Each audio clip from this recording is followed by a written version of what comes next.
This is the JJO Morning Show podcast with Johnny and D. Listen, rate, subscribe. Oh, yeah, buddy.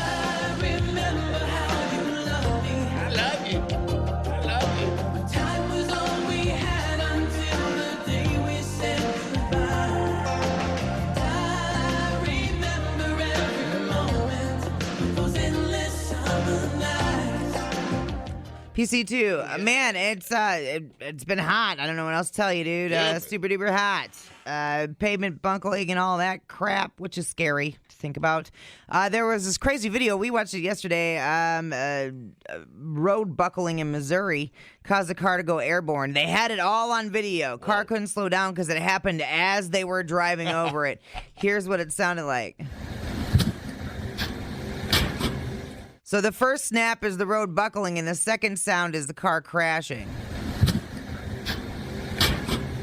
You know what I didn't hear him say, and it could have been the most perfect comment ever. What? Yeah, I'm definitely flying through the air. Through the air, and not good. Definitely, this is not good. And flying Not through good. the air, always delicious Taco Bell. Not good. Ah! Yeah, there was lots of pavement buckling around here. Thank you to our road crews going out there. Man, sucks. There's a doctor in the UK trending because he said milk is the perfect drink for hot weather. Oh. It's 87% water, but takes longer to digest because of the sugar, protein, and fat. So it keeps you hydrated longer than water does. It's also got sodium to help your body hold on to the water. So it's packed with electrolytes, OVs. It says if you're vegan. I just watched the car video. Yeah. It's crazy. I mean, it looked kind of fun, actually. It's not like I don't think it did anything to the car. I just didn't know a Honda could catch that much air. Yeah. It was pretty they funny. didn't either. A road came out of nowhere. That's funny. I don't even know. Then Like, everybody's driving over it very, very slowly. right, yeah. Yeah. Like, that dude didn't even know what was going on. No chance. He had no, I mean, it could not have popped at the more perfect time. Right. Just like an impromptu Dukes of Hazzard. Them Duke boys. Damn. Funny. All right. Anyway, sorry. Said if you're vegan, you can drink, and you can't drink regular cow's milk. She said that soy milks will work too. Okay. But yeah, that goes along with Mr. Skin's wife's energy drink. She was talking about right. The Good Sport or whatever. The Good Which Sport. Tom, who listens to the show every day, said that he drank Good Sport and it was amazing. So Oh, really? I'm waiting for it to get in this area. How much is it coming? Strawberry? We should campaign to get the Good Sport. I don't know what flavors it comes in because it ain't around here. We should have Mr. Skin send us some, God damn it. Yeah, no Why kidding. aren't we on that? Maybe his wife could bring it over to the house. Yeah, that.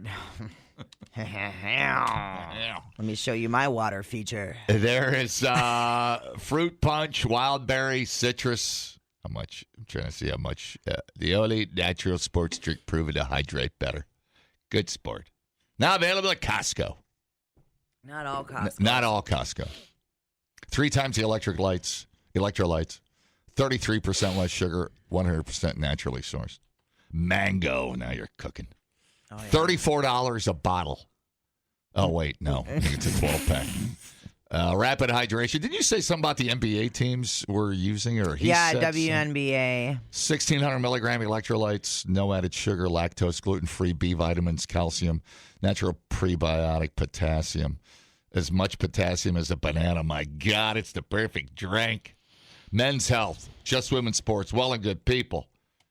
Oh, wow. Yeah. This is Mrs. It's legit. This is Mrs. Skin, man. Yeah, dude. And they have their own website. You can go to, what is that, goodsport.com. She's legit, dude. She is legit. Yeah, she's like, oh, you've been looking at tits all day? Look at my sports drink. Well, one can do both if one plans correctly. Anyways, no.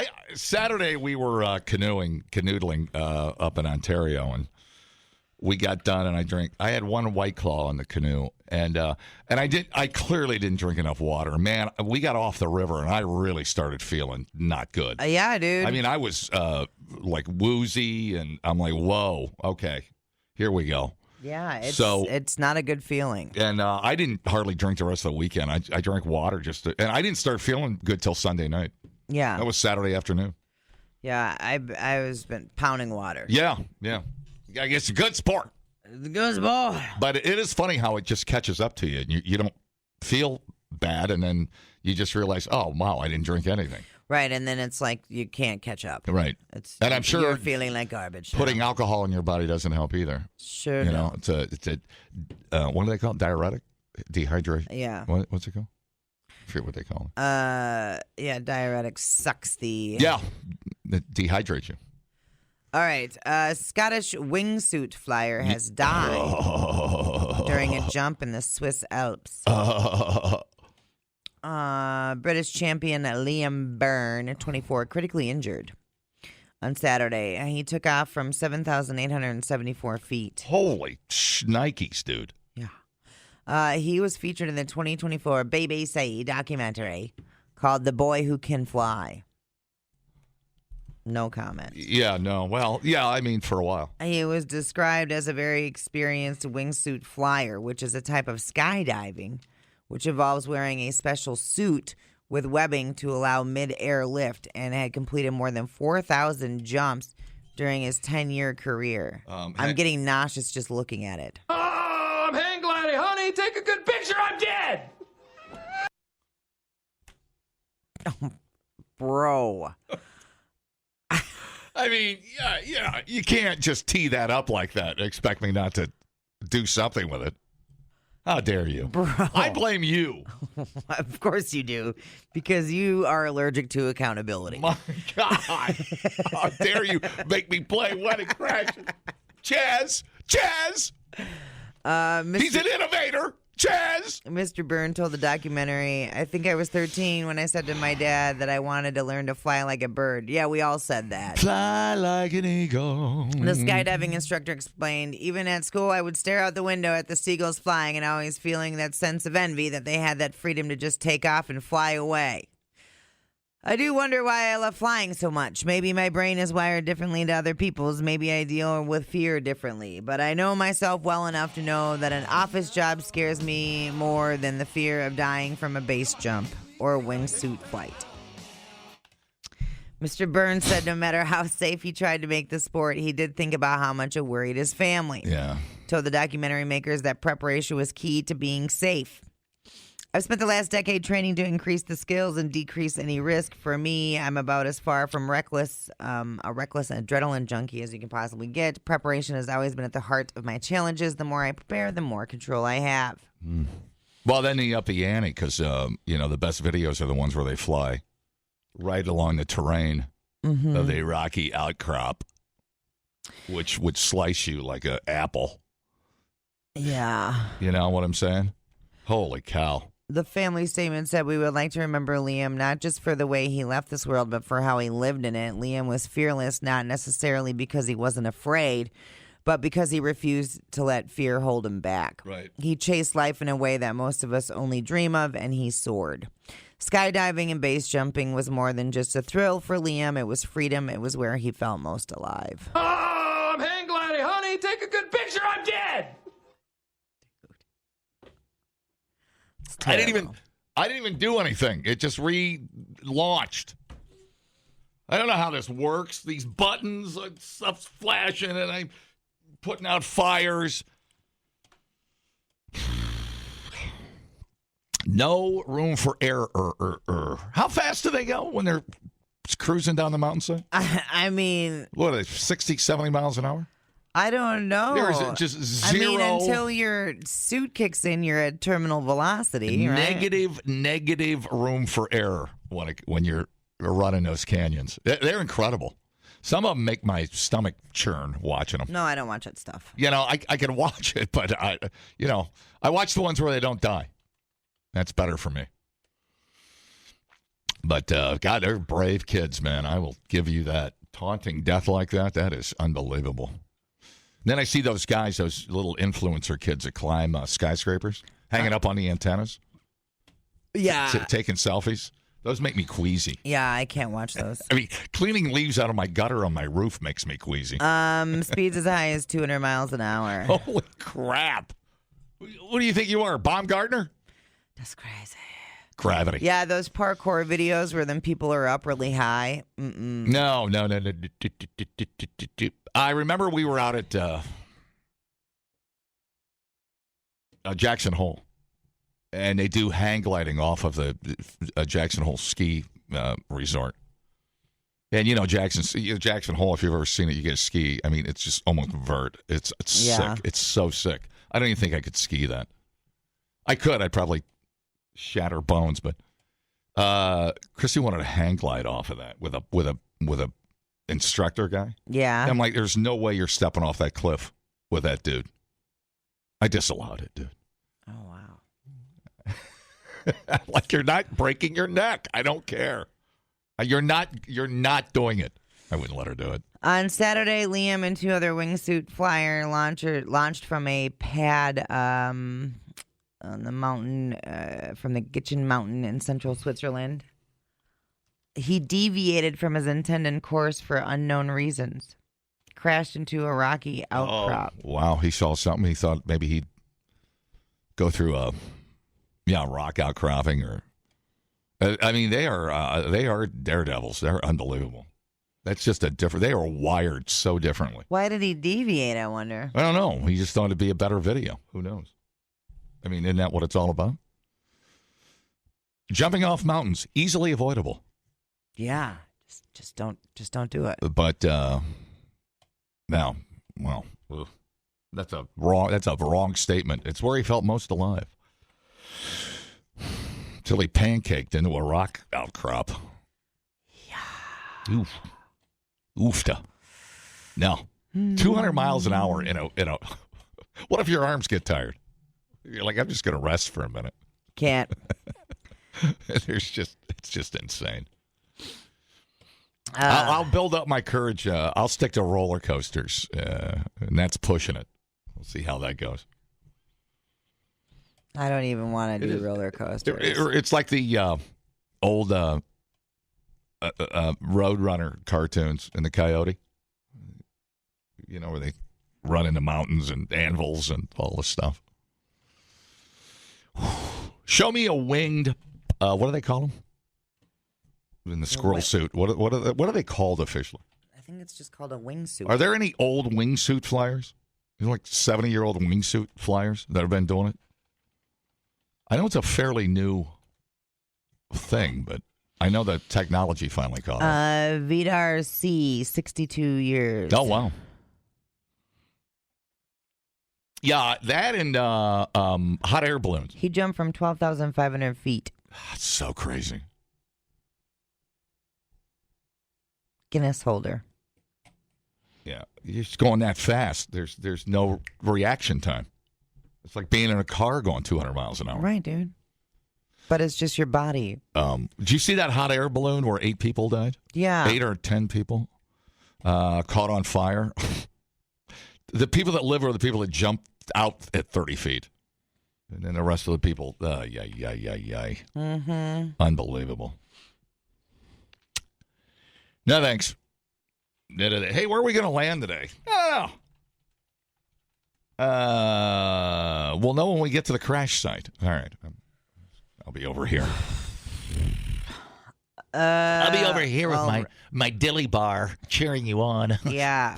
With my binoculars. Just staying hydrated in the shade. Oh, yeah, my milk. Dumbing down your smartphone. One podcast at a time. Listen, rate, and subscribe to the JJO Morning Show podcast. Get up with Johnny and D. JJO. Good morning. Good morning. It's Coin Convo. Yeah. Duffing coin convo. I feel like this was created. Is this a COVID creation too? It was. We were out of material. Yeah. Everybody was dying on us. And we came to the conclusion that talking about coins just makes good sense. Oh, no. Sense. foul play and coin convo, I believe, were birthed during COVID. Cents.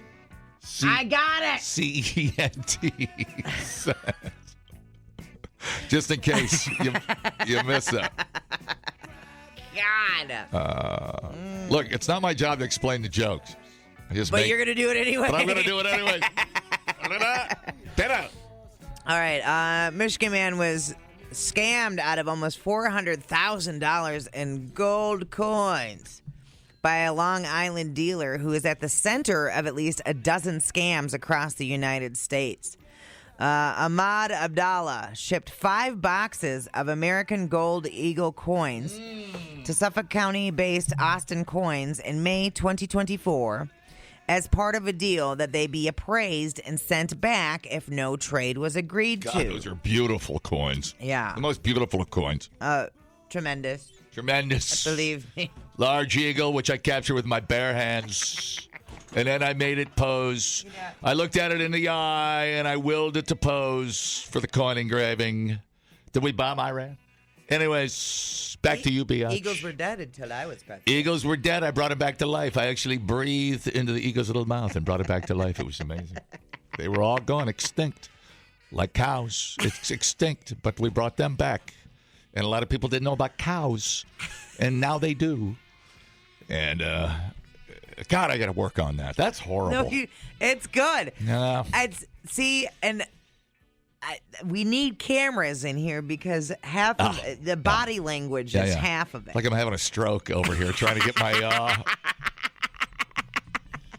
acted out. Anyway, the collection included nearly 150 perfect condition 22-karat coins minted as early as 1987 and ranging in size from 1/10 of an ounce to 1 ounce. The coins have face values of up to $50 each, though with gold currency priced at $3,400 an ounce, their actual worth is much higher. After what he says was a bad faith lowball appraisal, Abdallah demanded that Patrick White, the owner of Austin Coins, send the collection back to him. But Abdallah never got his coins back. He claimed in the suit he was instead strung along by White, who assured him he was trying to find a buyer for the collection. Any news on my coins? Abdallah asked White in October. Pat, please, man, tell me something. Pat, you just tell me things to hold me off for a day or so, and then you disappear and nothing happens. Come on, Pat. Abdallah is seeking at least $385,000 for what he calls a willful, fraudulent, and dishonest appraisal scam. Oh, my. White was already in court in April for a hearing in a different case in which he and co-conspirators were accused of scamming Earl Keith, an 82-year-old retiree and cancer patient from Wyoming, into investing more than $300,000 of his life savings into gold coins. I like it when the IRS calls people for the scammers. Hi, we're the IRS. Listen, you got an outstanding tax bill, but we'll take gold bars. We'll take iTunes gift cards. Meet us at the strip mall where they do butt injections. You know? And you can't miss it. It actually says butt injections. Oh, okay. Well, hang on. Let me run to the Get back. a burrito as big as your head and then a butt injection. It's fine. Jesus. Don't they cancel each other out? I don't know.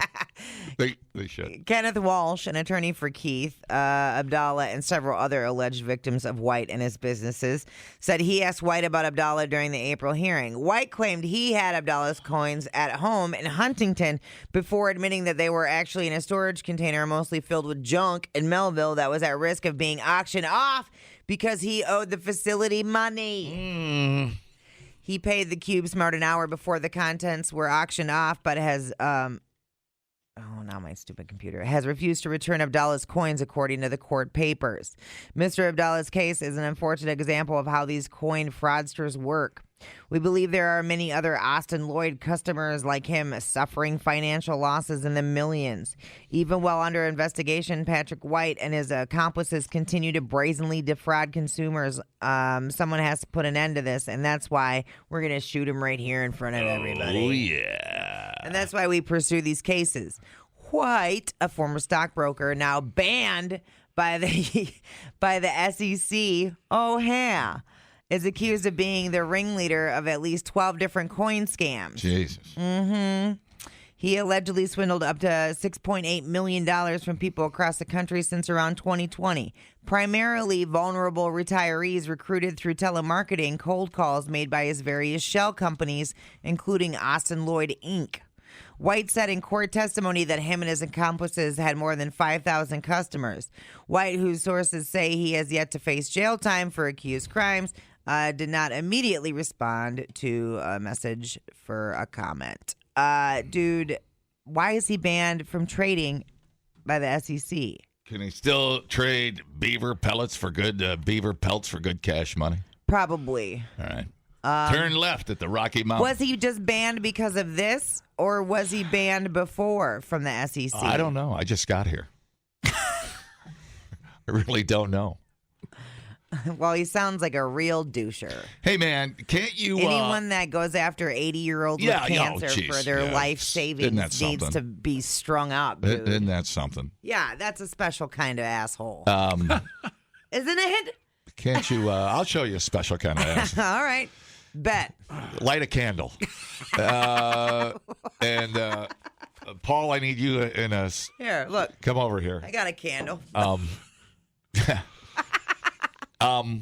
Doesn't Costco sell Eagle gold coins? I think they sell gold bars of some kind. Anybody? I thought I saw an ad for it. I don't think it's the. I think you get the who's is that Miss Liberty? Who's on the front of the coin? I don't even know who's on the front. Yeah, they have 1 ounce gold bars. Oh, bars, no coins. I thought they had a coin. I know the Eagle's different, but the lady was on front in the gown and holding the torch and everything.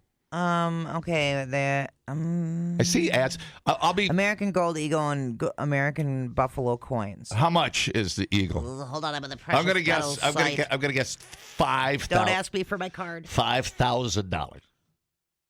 I have to sign in for details, and I don't have a card. I have to sign in for details. Son of a bitch.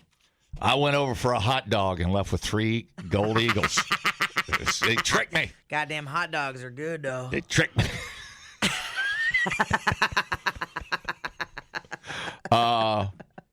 They are good. Yeah. I let my Costco run out. I was getting my cat was diabetic. I had to get insulin. It was so weird. Then he died before I started the program. It was so weird. So I shot myself up with it, and I feel great. Weirdly, you look good. Thanks, man. So I didn't want it to go to waste. I had like 600 syringes in my refrigerator. Yeah. Okay, so sometimes we fill them with Jello shots. And I like that you're recycling. Okay, so they're over $2,000. Yeah. Okay, that makes sense. Yeah. Is that the going rate for it? No, am I thinking of a double Eagle? Well, if it's 1 ounce, it's going to be at least $3,500, yeah. right? It's got to be minimum 30. What's gold at? 35, 3,600? Yeah. I mean, it's skyrocketing. I know. Not like my crypto, but it's skyrocketing. Amber tells stories of people coming in there and buying a bunch of gold bars and thinking they're all cool. And she's like, I'm not impressed. Yeah, I'll have these gold bars and a package of shrimp. Wow. Right, totally. She's like, okay. Yeah, okay. Get laid much? No? Okay. Sounds good. Let me see here. Double Eagle. Yeah, it's the Double Eagle ones there. There's St. Gaudens Double Eagle, $154,000. Rare coin wholesalers. You can buy that. Damn. I don't think I'd ship that through the mail. No, and that's the other thing. This guy, which I'm 1925. Yeah. Would you mail your gold coin what collection for someone to appraise it on good faith that they're going to send it back to you? I'd have the Brinks truck bring it. Hell no. Hell no. Oh, hell no. Like, I'm driving there with somebody with a gun, you know? Oh. Oh, here you go. It's not necessarily illegal to own a Double Eagle coin, but it's illegal to own the 33 St. Gaudens Double Eagle coin unless it was specifically authorized for private ownership, because the vast majority of 33 Double Eagles were never legally released into circulation. Oh. And were intended to be melted down. They were effectively government property, and any found in private hands were considered stolen. Dun, dun, dun. So if you get a 1933, don't tell me, because I'll narc you out, man. That's right, dude. Most Dropping the dime on you. Most 33s were intended, while some were stolen, otherwise left in mint. Wow. So there's people out there with them stolen. So there must be a black market just trading hands underground, you know? A 33. We're never cool enough to be invited to the black market, dude. We're too poor. No. Too poor, and we got too big a mouth. Trying to see if somewhere for sale. Can't keep a secret. Yeah, I don't think you're going to see one of those for sale. I think you got to be shady to be in the black market. Hang on. You got to have money or goods. Shady goods. I don't got that. All right. Yeah, everything's pre-33. Well, yeah, you're not going to see a 33 on here. It's weird how the pre-33s aren't worth that much money, but the 33 is the money shot because there's just not enough around. All right, then. That's crazy. Yeah, dude. All right. I was trying to think. I had a penny I took into University Coin Stamp. I found it. My mom had it, and it was a penny, and it was from a very particular year, and the one that's worth money has a it's marked incorrectly. Yeah. It was stamped wrong. And I don't, and it was packaged really well. I'm like, oh, one of my great grandparents or some put it. 'Cause I thought I got $25,000 sitting here. Yeah. And they laughed at me and slid it across the table and go, nope, you're still poor. Oh. And I'm like, that's... They pointed and laughed. And they go, but we'll sell you a watch for $9. So I bought it. Oh, good. Sounds like a fun day. I was unsupervised. I was right. Paying $9. Yeah, I see what's happening. Christy thought you were coming home with money. Nope. You just spent money. Yep, I see what happened. And a watch to quit working by the time I got home. Man, it was a great day. I even stopped at McDonald's, had a Happy Meal. Replay today the JJO Morning Show podcast. Get up with Johnny and D. JJO. Okay, yeah, with the heat wave and everything, ice is a big topic, and we're going to talk about fancy ice. Now, I know you like to sip some whiskey occasionally. Mm-hmm. Do you ever get them big, giant ice cubes? Oh, yeah. Yeah. Yeah, I like a giant ice cube in there. And it looks fancy. It does look fancy. Yeah. And some places will even put, like, the name of the bar or the initials of the bar on the ice cube. You ever see that ice cube where they make a mold of a fist with a middle finger sticking up? Yeah, there's all kinds of fancy ice cubes. Kind of cool. There's even some that have like, flowers and stuff inside of them. Give me PC too. I have a chef. Oh. Talking about the trend. I think that it's two-part. One, our mixologist wanting to elevate the cocktail game, but another is really the low and slow alcohol movement. So we've got some great ideas that can be added. You know, you can add a bit of sparkling water, but still elevates your entertaining game. Thanks, Candace. I couldn't agree more. That's kind of a cool idea, putting your your garnishes, your whatever, your juniper, your mint, your basil, whatever you're putting in your drink, throwing it in the ice cube, making it look pretty. Right. Little flowers, whatever. Jeez, that's so fancy. Some people are super picky about ice. Some people like the little tiny ice cubes, you know, the like not crushed, but the little tiny like pellets almost. Some people like the bigger circles. Some people like the big giant cubes. I have no preference for ice, but I'm not an ice chewer. I think it's the ice chewers that have a preference. I don't know. Yeah, I don't cocktail ice. I don't think about it much. I guess I don't do that many fancy cocktails, but I was trying to think. The only ice balls we do at home are when we're drinking Di Serono. Oh yeah. And then you're supposed to put a giant ice ball in that. Yeah. So we do that. And that's neat. I like Di Serono. You like it every once in a while. I don't like it much. All the time, but every once in a while it tastes really good. How about you?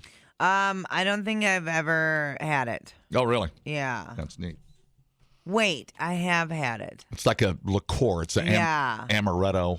Right. Liqueur. Yeah, it's kind of sweet, right? Yeah, it's kind of sweet. Yeah. You do it I neat, have had it. or however you want to do it, but it's I forget what drink they use it in. The sour. I think that has its own sour drink that they use Di Serono in. It's good though. Ice cubes, yeah, whatever your thing. Or shake it on ice, whatever. I did see. I'm not going to DiSerono shame you. No, I would never. Star Wars people, they had a ice sphere that was shaped like the Death Star. Oh, that's cool. Yeah, super cool. Man, I tell you what, you can spend your money on Star Wars stuff pretty easily. There's all kinds of Star Wars crap out there. Yeah, go down that rabbit hole. Let's see if I can get an ice cube molded in the shape of a bad toe. All right, probably toe cube. Toe cube. Make it happen, dude. There's a Houdini ice sphere tray. Whiskey ice, round ice balls. There's squares. Oh, yeah. Silicone. Oh, yeah. There's down the Amazon hole of cats. Now you're cooking. Cat cubes. Now you're cooking. Shut up. OMG. You know what ice cube I want? I want a round ice cube that's got a whiskey center. So when it's in my whiskey, I get more whiskey in my whiskey after it melts. It's like the old gum. What was the old gum with the squirts? Was it called squirt? Oh. I got the whiskey squirts. Look at here's a penis-shaped ice I cube. knew that was coming. Oh, that's a good one. That's bigger than mine. Veiny. That's twice as big as mine. It's a veiny son of a bitch. Didn't have that on my bingo card this morning, but let me cross that off. Oh my God, is that funny? Yeah. Okay, if you're looking for a weird gift for somebody, might I suggest Googling novelty ice trays and go from there. That's kind of funny. My goodness. Chewing ice is a sign of sexual frustration. Oh, that's really funny. So there is an ice mold of the Titanic sinking. So you put it on top of two other cubes, and the ice cube is it freezes, so half the ship looks like it's sinking when it's in your glass. Funny. That's kind of cool. No disrespect to my dead homies on the Titanic, but there's some F1 cars. Another Wang. Thank you very much. You won't sell that at Kmart or the Jackal album. No. Novelty ice tray. You ain't going to get that at no way Chip and Joanne's going to sell you a penis ice mold. No, that's not on their page. Unless it took a dark turn. Oh, there's a funny one. Each state in the country is in a silicone mold. You can pull out each state shape. Oh, that's pretty cool. In ice. All right, that's kind of cool. There's ducks. Oh, yeah, dude. They got everything. There's skulls and dice and all kinds of things. Oh, my God. Try the Wag. I hear it's delicious. It sticks right up out of there. That's pretty funny. That is pretty funny. Golf balls. Make your mother-in-law, DiSerono, put a giant Wang of ice in it. See if she notices. Okay, let's see. Got some vacation stories here. A new study has come out with some of the best and worst parts of being on vacation. I think I legally have to play this song if I'm talking about vacation. I believe it's a radio rule. Thank you. I do it. Yeah. Greatest song ever. The FCC comes after us.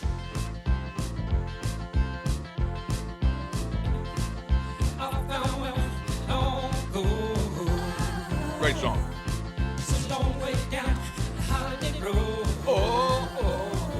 Holiday Road.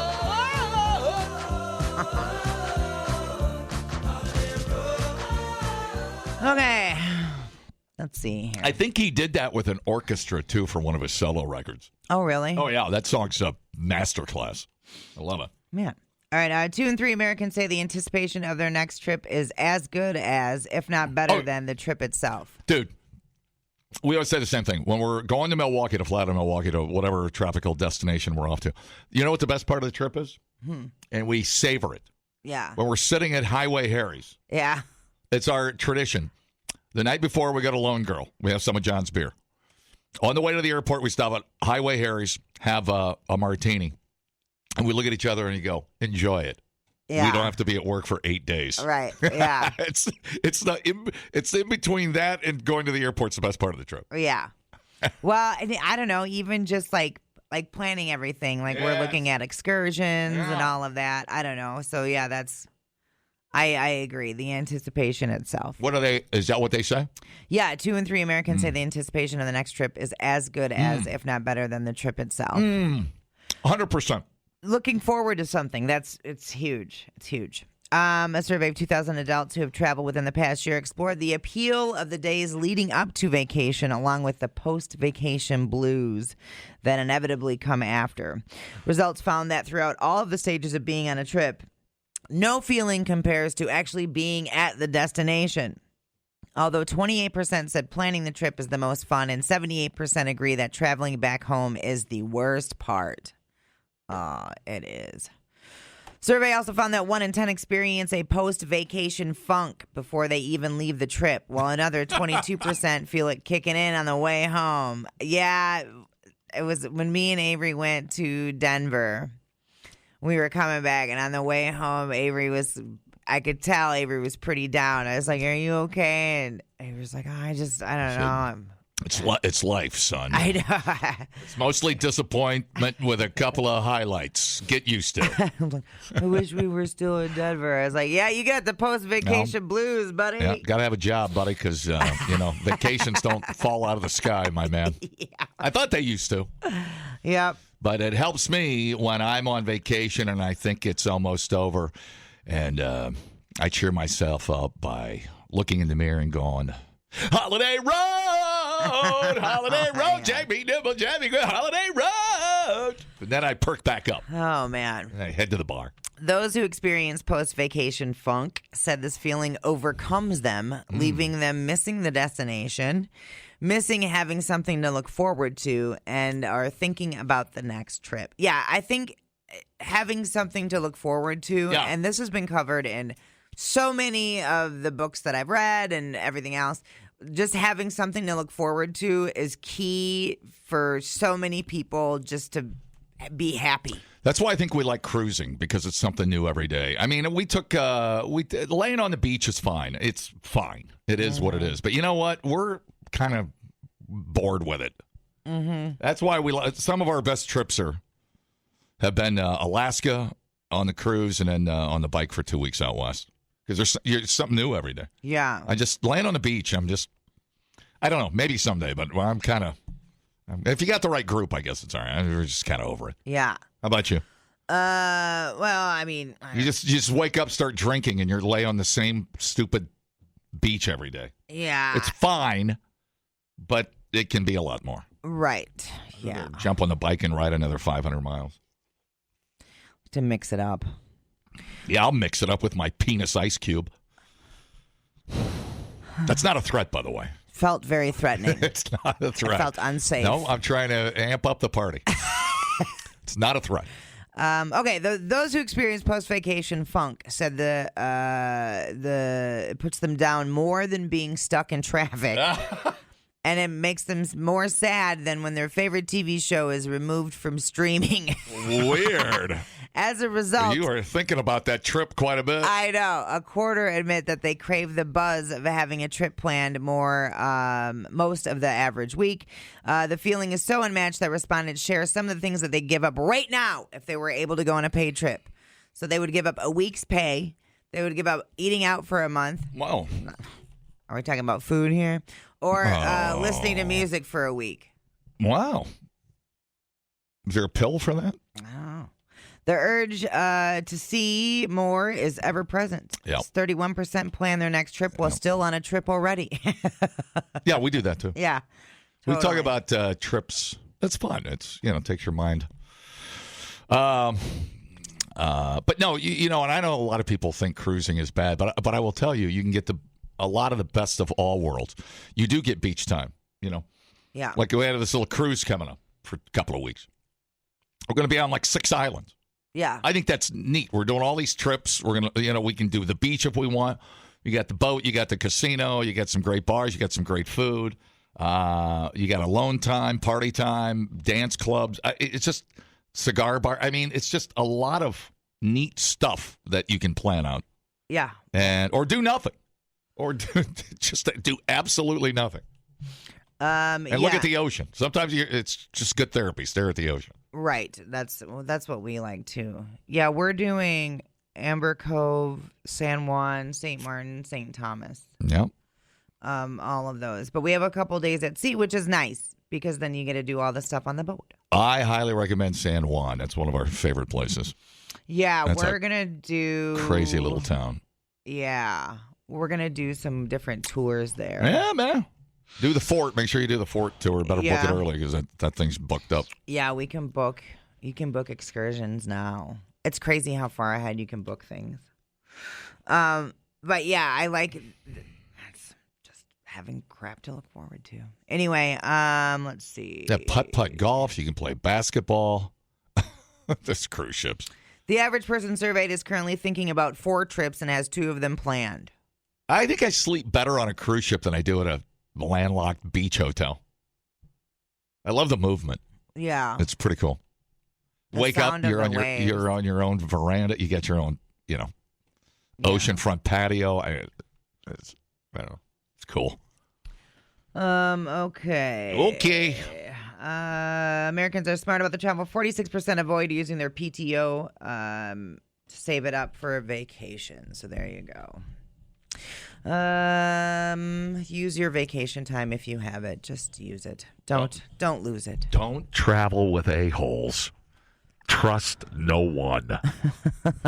It will don't let a person ruin your trip. The JJO Morning Show podcast with Johnny and D. Listen, rate, subscribe. Catch a new show every Monday through Friday, 6 till 10 a.m. on 94.1 JJO or streaming anywhere in the JJO app. Johnny and D. Nowhere but JJO.